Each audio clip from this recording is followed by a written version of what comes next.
इसके बारे में भाई एल्कोहल फिनाल करना करना एल्कोहल हमारा क्या होता है और हमारा फिनाल क्या होता है इधर क्या होता है ना। तो देखिए हम आईपीसी नाम पढ़ा जिसमें आपको बताया ना कि अगर किसी के साथ अगर कोई समूह उपस्थित है ना भाई कौन सा समूह उपस्थित है कोई समूह अगर उपस्थित है ना तो क्या माना जाएगा भाई एल्कोहल माना जाएगा ना। क्या माना जाएगा एल्कोहल।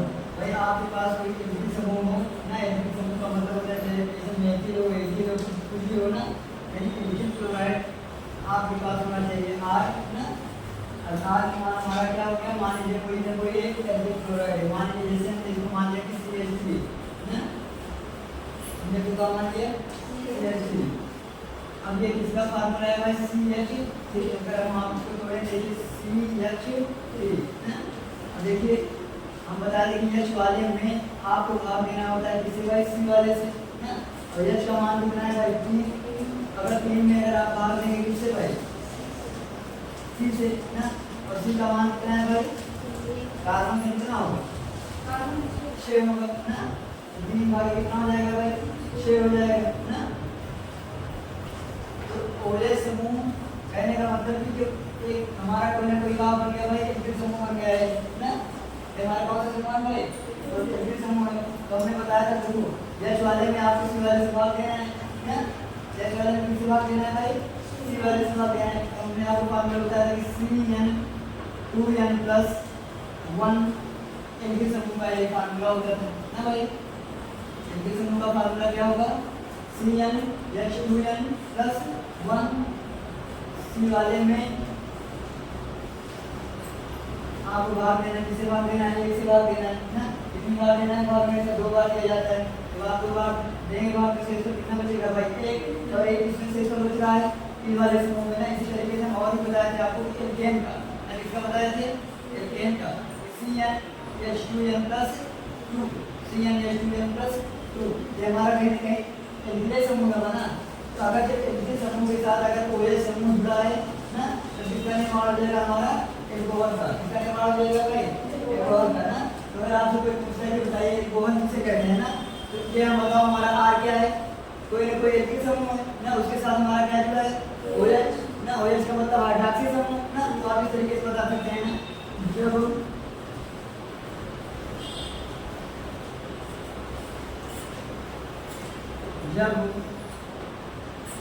कोई एल्किल समूह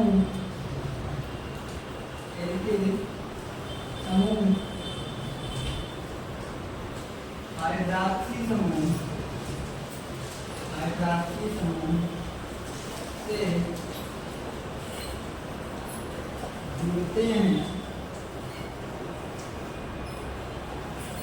तब एल्कोहल बनता है। कहने का मतलब कि जब कोई भी आपका एल्किल समूह हाइड्रॉक्सी समूह के साथ जुड़ेगा तब इसका निर्माण हो जाएगा भाई एल्कोहल का निर्माण हो जाएगा ना। जैसे मान लीजिए कि आपने लिया मेथिल आपने क्या लिया भाई मेथिल लिया है ना। कहने का मतलब मेथिल का फार्मूला यही होगा CH3 ना। अगर आपने जैसे इसके साथ OH समूह जोड़ दिया ना तो ये क्या बन जाएगा भाई मेथिल एल्कोहल ना। इसको हम आप क्या पढ़ेंगे भाई मेथिल एल्कोहल। तो एल्कोहल जो भी है ना भाई एल्कोहल कब जुड़ा जब इसके साथ में OH समूह है तब ना। अगर जब इसका आईपीसी नाम जानेंगे तो इसका आईपीसी नाम क्या हो जाएगा भाई मेथेनाल ना मेथेनाल। आईपीसी नाम में क्या निकलता है कि लास्ट में R निकलता है ना। लास्ट में क्या निकलेगा भाई R निकलेगा कब निकलेगा जब OH समूह जुड़ा रहेगा तब निकलेगा ना। और अगर जब हम आप बात करेंगे इसके रासायनिक नाम की ना तो हमने देखा कि CH3 किसका फार्मूला बना भाई मेथिल का। इसके साथ में OH जुड़ा तो हमने कह दिया एल्कोहल यानी इसको हम इसका रासायनिक नाम क्या बोलेंगे भाई मेथिल एल्कोहल ना। अगर कहीं बात करें इसके आईपीसी नाम की तो इसका आईपीसी नाम क्या हो जाएगा भाई मेथेनॉल। मेथेनॉल क्यों होगा क्योंकि C बराबर कितना है भाई 1 है ना और 1 नंबर पर क्या हमारा मेथिल ना। अब देखिए इसी तरीके से जैसे मान लीजिए हमने कह दिया कि प्रोपिल एल्कोहल ना। हमने क्या कह दिया भाई प्रोपिल एल्कोहल। तो आपने समझ लिया कि यहाँ एल्कोहल कहा जा रहा है। अगर एल्कोहल कहा जा रहा है तो इसका मतलब यहाँ पर कहीं कहीं से OH समूह होगा कि नहीं होगा। हमने समझ लिया कि हाँ भाई OH समूह ना। अब कौन सा OH समूह है प्रोपिल एल्कोहल। तो हमको आपको पता है कि वाला फार्मूला हमारा यही ना CnH2n+1 ना। अब हम आपसे कहा कह रहे हैं भाई प्रोपिल ना। तो ग्रुप कितने नंबर पर रहेगा? 3 नंबर पर है ना। एक तो हमारा मैच हो गया ना, दूसरा हमारा एज हो गया, तीसरा हमारा क्या होगा भाई? ग्रुप होगा। तो ग्रुप कितने नंबर पर है? 3 नंबर पर है ना। जब अगर आप इनकी वैल्यू 3 रखेंगे, देखिए C 3 बन गया, H 2N है, इसका मतलब 2.6, साथ में एक जोड़ना भी है ना, इसका मतलब क्या बन गया हमारा भाई? C3H7OH ना। किसका निर्माण हुआ भाई? C3H7OH। अब जिस तरीके से हमने C जब हमारा 1 था ना, तो हमने पढ़ा था मेथेनॉल। अगर जब हमारा C2 होता तब उसको क्या पढ़ते भाई? एथेनॉल पढ़ते। तो अब बताओ अगर हमारा C3 है तो इसको हम क्या पढ़ेंगे? प्रोपेनॉल पढ़ेंगे ना। क्या पढ़ेंगे भाई? प्रोपेनॉल। तो यही प्रोपेनॉल इसका क्या बन गया भाई? आईपीएसी नाम बन गया ना। यही प्रोपेनॉल इसका क्या बन गया? आईपीएसी नाम बन गया ना। यहाँ तक बात समझ में आई? अब देखिए इसका एक सिंपल सा फार्मूला है, ये ऐसे अगर आप चाहिए तो नोट कर लीजिए। देखिए इसमें क्या है आप समझ सकते हैं ना। बाकी याद करने का ये है कि CnH2n + 1 + OH ना। CnH2n + 1 कहीं ना कहीं आपके रिप्लेस को मिल रहा है ना, उसमें आपको क्या जोड़ देना भाई? OH से जोड़ देना है ना। यहाँ तक बात समझ में आई? ना नोट करो।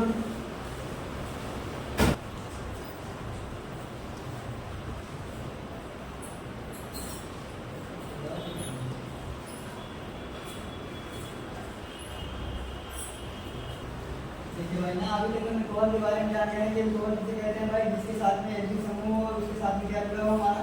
OH समूह जुड़ा हो, इसको हम आप क्या बोलेंगे भाई? कोहल बोलेंगे। कोहल के प्रकार देखिए, कोहल कितने प्रकार का होता है? ये 2 प्रकार का होता है ना। कितने प्रकार का होता है भाई? 2 प्रकार का होता है। एक तो हमारा होता है मोनो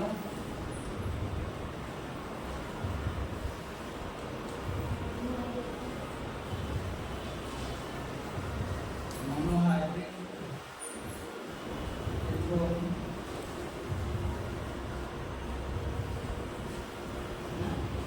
एक होता है हमारा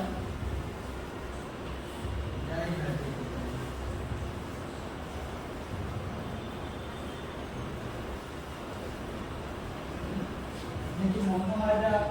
मोनोहाइड्रिक एक और का मतलब क्या होता है? एल्कोहल जुड़ा है ना, लेकिन कितनी बार जुड़ा है? मोनोबार। मोनोबार का मतलब एक बार। इसमें जब OH समूह जुड़ेगा किसके साथ में OH समूह जुड़ेगा भाई? H समूह के साथ जुड़ेगा, यानी C के साथ में जुड़ेगा ना।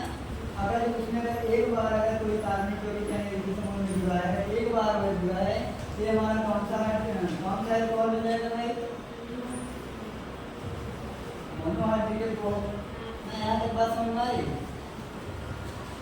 अब इसमें देखिए इसे डाई ना, अब इसको हम इस तरीके से लिखते हैं भाई ROH ना। इसको हम क्या लिखेंगे? ROH ना। अब ये देखिए मोनोहाइड्रिक अल्कोहल के कितने प्रकार के होते हैं भाई? 3 प्रकार के होते हैं। कितने प्रकार के होते हैं भाई? 3 प्रकार के होते हैं ना।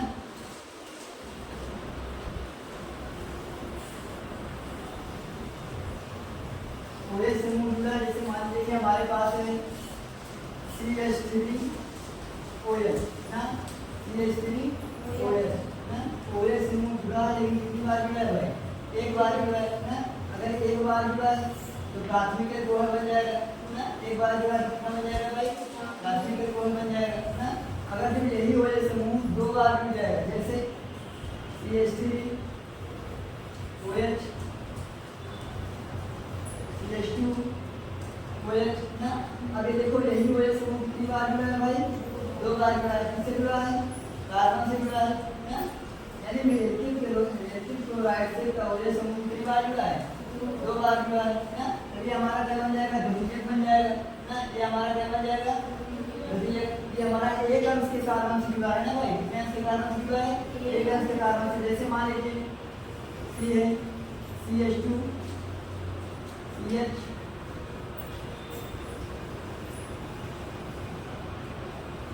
OH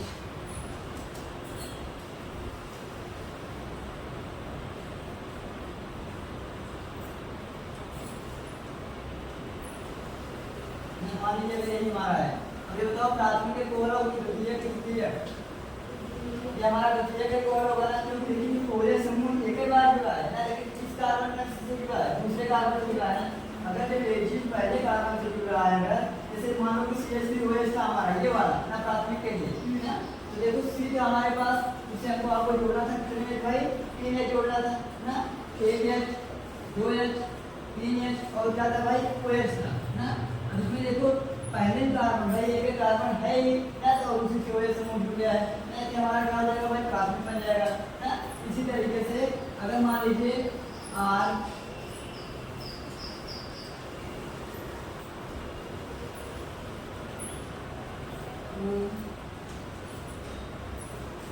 या इसके समूह को ले लीजिए, मान लीजिए इसका हमने CH3 CH CH2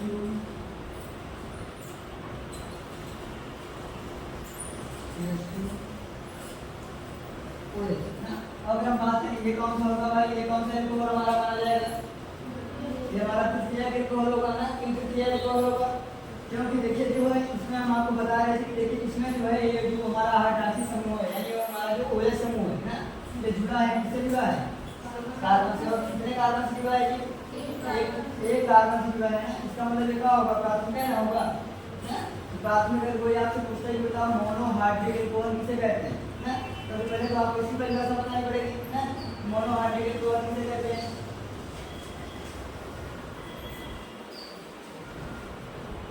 तो देखिए इसमें आपके देखिए जब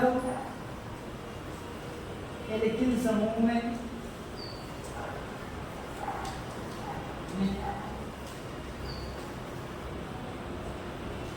एक हाइड्रोक्सी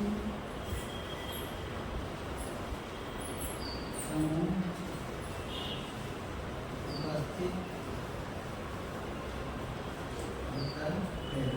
जब एल्किल समूह में एक हाइड्रोक्सी समूह उपस्थित होता है ना, कितने हाइड्रोक्सी समूह उपस्थित होते हैं भाई एक ना।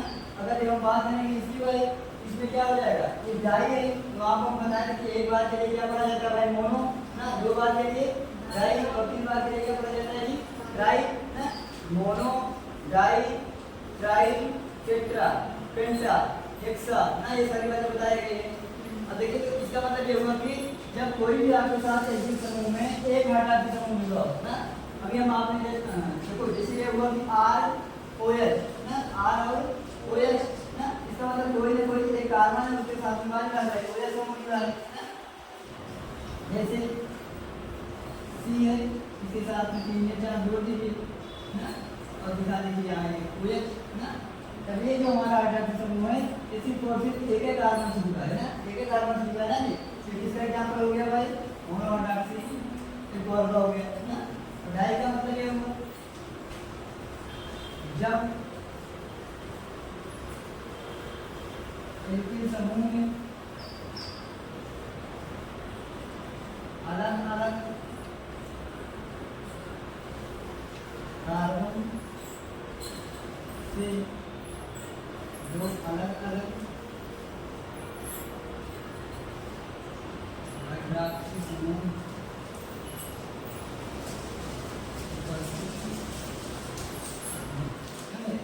देखिए इसका मतलब ये था कि जो कार्बन की श्रृंखला होगी, जो कार्बन की चेन होगी, उसमें सिर्फ और सिर्फ एक हाइड्रोक्सी समूह पाया जाएगा ना।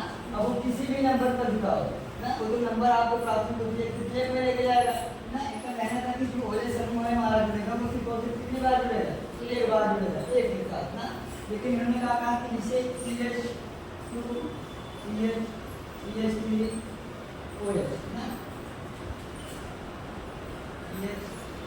CH2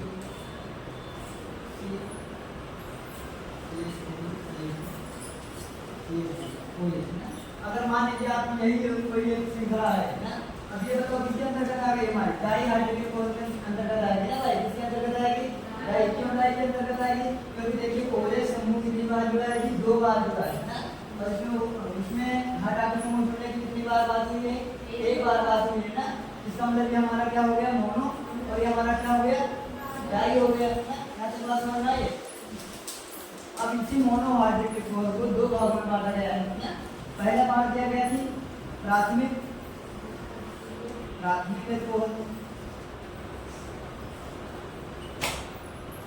मतलब देखो अगर हम बात करें प्राथमिक एल्कोहल की, इसमें भी OH समूह जुड़ा रहेगा, लेकिन अब ये इसमें बात है आपको ये समझना है कि कितने कार्बन से जुड़ा है ना। जैसे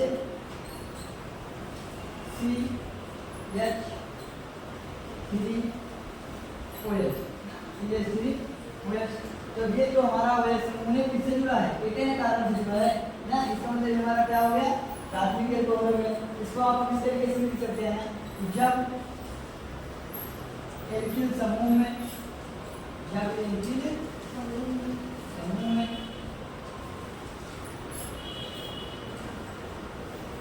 हाइड्रॉक्सी समूह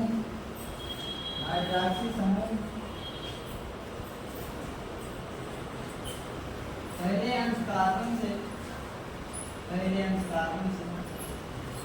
जुड़ा ना भाई। इसका एग्जांपल दे देंगे ना। कहने का मतलब कि वही OH समूह, इसमें हमको आपको ये समझना होगा कि कौन वाले C के साथ में जुड़ा है ना।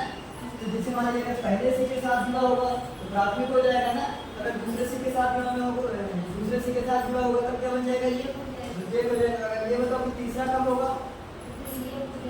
आपके पास कोई एल्किल हैलाइड ना, और उसका आप क्या कर दीजिए, जरा गठन करा दीजिए ना। बात समझिए हाइलाइट के बारे में जाने कि हाइलाइट होते क्या है हमारे। हाइलाइट जैसे क्लोरीन हुआ, ब्रोमीन हुआ, आयोडीन हुआ ना। ये सब हमारे क्या है भाई? हाइलाइट है। ये हमारे क्या होते हैं भाई? हाइलाइट होते हैं। और इनका हमेशा कौन सा आवेश होता है जी? ऋण आवेश होता है। कौन सा आवेश होता है? ऋण आवेश में। जैसे क्लोरीन है, क्लोरीन से बनेगा हमारा क्लोराइड, क्लोरीन से बनेगा फ्लोराइड ना। उसी तरीके से बताओ ब्रोमीन से क्या बनेगा? ब्रोमाइड बनेगा ना।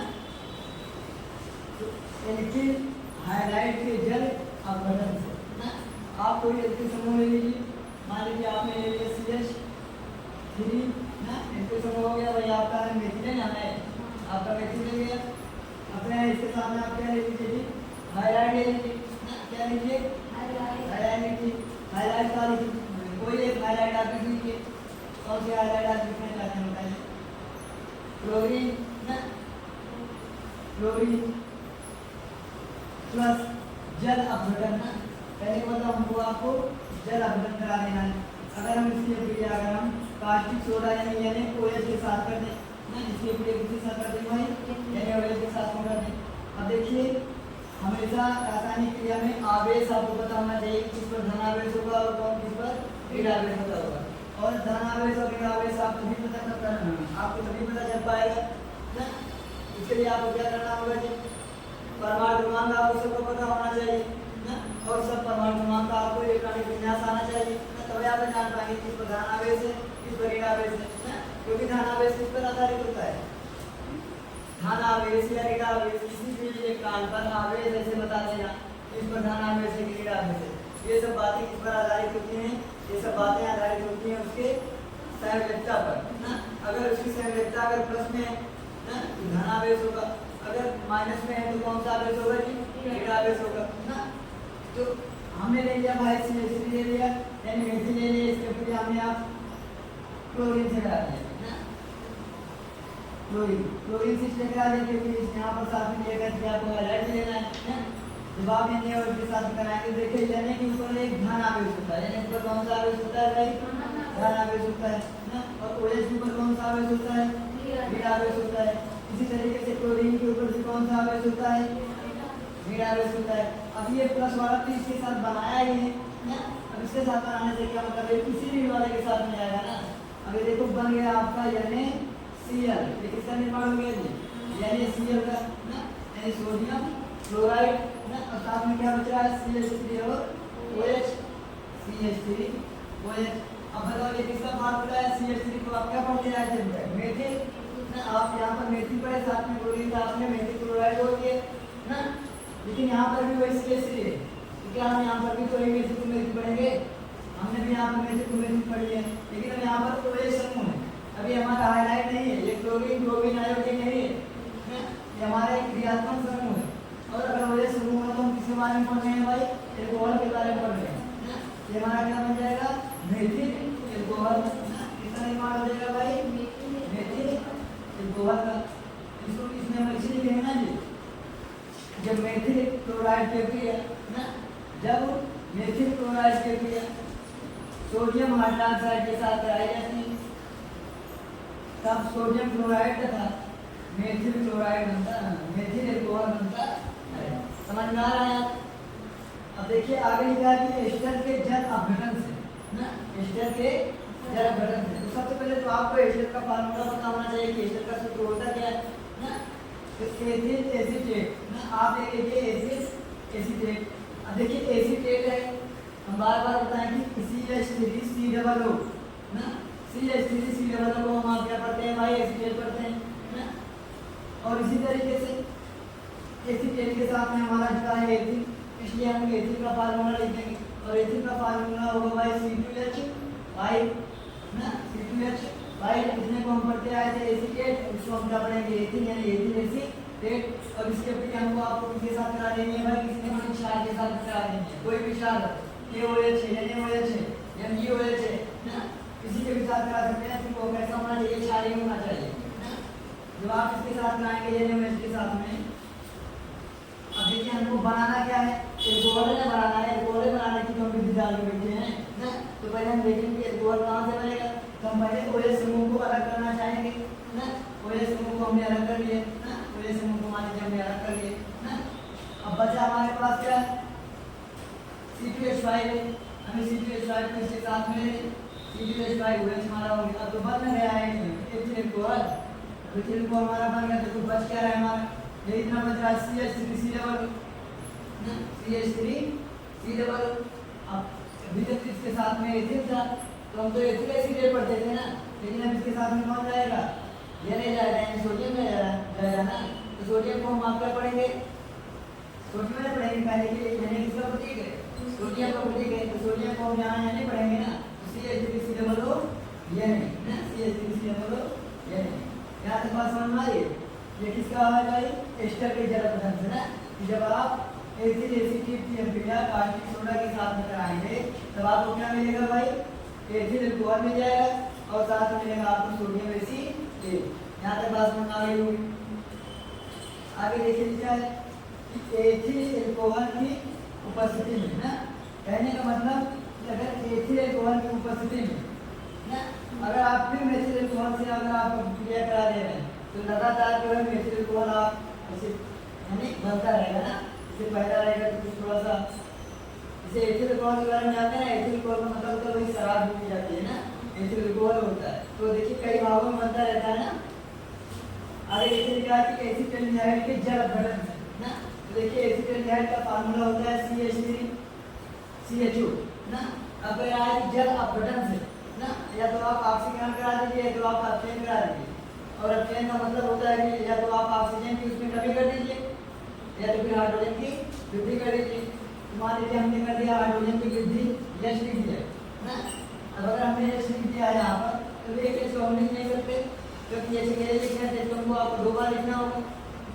यानी यश की संख्या कितनी हो गई भाई, 2 हो गई ना। देखिए क्या बन जाता है, C3 बार है, 1 1 2 बार, C2 3 है 4 और इसका एक को ले लिए 5, C2H5 OH बन जाएगा ना। तो इसमें हम क्या लिखेंगे, एसीटेल्डिहाइड का जब हम जल अपघटन कराते हैं किसका निर्माण होता है भाई, एथिल एल्कोहल का निर्माण होता है ना। इस तरीके से ये निर्माण की विधियां थी ना। अब हमको आपको इसके किसका गुण पढ़ना चाहिए, भौतिक गुण हम आप पढ़ेंगे ना। भौतिक गुण के बाद फिर रासायनिक गुण का उपयोग ना, कितना आप लोग होता है, ठोस होता है और इसका स्वाद कैसे होता है, तीखा होता है ना। तो कैसे होता है भाई, रंगीन होता है और कैसे होता है, ठोस अवस्था में होता है ना, और तीखा होता है ना। इसका स्वाद कैसे होता है, तीखा, तीखा मतलब कड़वा होता है ना। देखो ये ठोस अवस्था में कब होगा, द्रव अवस्था में कब होगा, इसका भी लिखा है ना। कि ठोस अवस्था में कब होगा, देखिए जो ये उच्च क्वालिटी में होगा ना, कहने का मतलब जो ये एथिल एल्कोहल आप बनाएंगे ऊंची क्वालिटी का होगा, ये सबसे पहले वाला है ना। तो वो ठोस अवस्था में रहेगा ना, किस अवस्था में रहेगा भाई, ठोस की अवस्था में रहेगा ना। और जो उससे नीचे क्वालिटी का होगा वो किस अवस्था में रहेगा, द्रव की अवस्था में रहेगा ना। तो कोई अगर आपसे पूछता है कि बताओ एल्कोहल ठोस अवस्था में कब आ सकता है, जब अगर वो ऊंची प्रवृत्ति वाला होगा, उच्च क्वालिटी का होगा, तब वो किस अवस्था में होगा, ठोस अवस्था में होगा ना। और नहीं तो किस अवस्था में होगा, द्रव अवस्था। देखिए इसकी दोनों अवस्था है ना, ठोस में भी पाया जाता है और द्रव में भी पाया जाता है ना। अगर हम इसके रासायनिक गुण की बात करें, देखिए जब आप एसिटिक अम्ल की अभिक्रिया एथिल अल्कोहल के साथ में कराएंगे ना। रासायनिक गुण का मतलब होता है कि वो किसके साथ कौन सी क्रिया करेगा ना, रासायनिक पदार्थ के साथ में। तो जब वो एसिडिक अम्ल, आप एसिडिक अम्ल का मतलब समझते हो ना, सिरका ना, जो सिरका हम आप खाते हैं, एसिडिक अम्ल को जब आप एथिल अल्कोहल के साथ में मिलाएंगे तो एक जल बन जाएगा और दूसरा क्या बन जाएगा, एथिल एसिटेट ना। देखिए सबसे बड़ी चीज है कि आपको फार्मूले पता होने चाहिए ना। अगर आपको फार्मूले पता है तो आप बहुत बढ़िया समझ जाएंगे ना। अगर फार्मूले नहीं पता है तो फिर आप नहीं समझ सकते ना। तो अगर फार्मूले नहीं पता है तो उसमें आपसे दिक्कत है ना। भाई आपको दिखाने के लिए कई बार दिखा दें ना। अगर बताएं एसिडिक अम्ल ना, एसिडिक अम्ल का मतलब होता है सिरका NaCH3 COOH। इसके लिए आपको किसके साथ में करानी है, एथिल अल्कोहल के साथ में। अब एथिल का सूत्र होता है C2H5। अब अल्कोहल लगा है जिसका मतलब OH हो जाएगा, OH लगा दो। देखो क्या बन रहा है भाई, जल। इसका एक H ले लो और इसका एक OH ले लो, बन गया कि नहीं बन गया, ना। रिएक्शन को समझो ना भाई। इस पर होता है ऋण आवेश, इस पर होता है धन आवेश ना। अब ये धन आवेश किसी ओर चला गया भाई, ऋण आवेश की ओर, यानी OH बन गया, सॉरी H2O बन गया ना। बस क्या है हमारे पास CH3 C डबल बच रहा है, हम लिख देंगे CH3 C डबल ना, CH3 C डबल। और फिर तो हम क्या पढ़ते हैं भाई, एसिटेट पढ़ते हैं ना। और कौन सा एसिटेट, एथिल एसिटेट ना, NaCH। भाई यहाँ तक बात समझ आ रही हो ना। दूसरा क्या है कि एथिल अल्कोहल हाइड्रोक्लोरिक अम्ल के साथ क्रिया करके ना। फिर से देखिए एथिल अल्कोहल का फार्मूला क्या होगा बताइए, C2H5OH होगा ना। और इसके फिर आपको किसके साथ में कराना है, हाइड्रोक्लोरिक अम्ल के साथ में ना। और हाइड्रोक्लोरिक अम्ल का सूत्र क्या होगा भाई, HCl होगा ना। जब आप इसके क्रिया कराएंगे देखिए अब क्या बन जाएगा, फिर से देखिए यहाँ पर यह है धन आवेश है, ये मिल जाएगा किसके साथ में, ऋण आवेश OH के साथ में। फिर से बना दिया जल, H2O बन गया कि नहीं बन गया। और साथ में क्या बन रहा है आपके पास, C2H5 यानी एथिल ना, साथ में Cl यानी एथिल क्लोराइड। बात समझ में आ रही है। अब इसी तरीके से अब आप आ जाइए इसके उपयोग पर, इसका उपयोग कहाँ किया जाता है ना, तो पेंट बनाने में किया जाता है, वार्निश में किया जाता है, स्प्रिट में किया जाता है, डीजल और पेट्रोल में किया जाता है। जो हमारा ईंधन होता है उसमें भी इसका प्रयोग किया जाता है ना। इसका प्रयोग किया जाता है भाई, अल्कोहल का प्रयोग किया जाता है। और कोई सा भी अल्कोहल हो ना, प्रोपील अल्कोहल हो, ब्यूटिल हो, कुछ भी हो ना, लेकिन वो अल्कोहल ही उसका प्रयोग यहाँ पर किया जाता है ना। तो अगर आपको पहचानना है कि आप उसको किस तरीके से पहचानेंगे, उसके लिए देखिए परीक्षण बताया गया है ना। परीक्षण में क्या है, जब आप मेथिल अल्कोहल को लाल तार के संपर्क में लाएंगे, यानी मेथिल अल्कोहल रखा हो उसमें आप लाल करके कोई ना कोई कॉपर का एक तार डाल देंगे ना। अब जैसे ही उस कॉपर का तार इसमें जाएगा, इसमें जाएगा एथिल अल्कोहल में जाएगा ना, तो उसमें से धुआं टाइप का उठने लगेगा। और धुआं किसका रहेगा, फॉर्मेल्डिहाइड का। किसका रहेगा जी, फॉर्मेल्डिहाइड करेगा ना। और वो आप उसकी गंध बहुत विशेष प्रकार की रहेगी ना। इसे लिखा है कि मेथिल अल्कोहल में लाल तार से फॉर्मेल्डिहाइड की गंध होती है, एक विशेष प्रकार की गंध होती है। दूसरी बात है ना, यह आयोडीन नहीं बनाता है। कहने का मतलब इसको अगर आप आयोडीन के हाइड्राइड के साथ ले जाएंगे तब ये आयोडीन का निर्माण नहीं करेगा, आयोडाइड नहीं बनाएगा ना। कहने का मतलब ब्रोमीन से ब्रोमाइड बन जाएगा ना, ब्रोमीन से ब्रोमाइड ये सब हो जाएगा, लेकिन आयोडीन बनाने का इसके पास कोई गुण नहीं होता है, यानी आयोडीन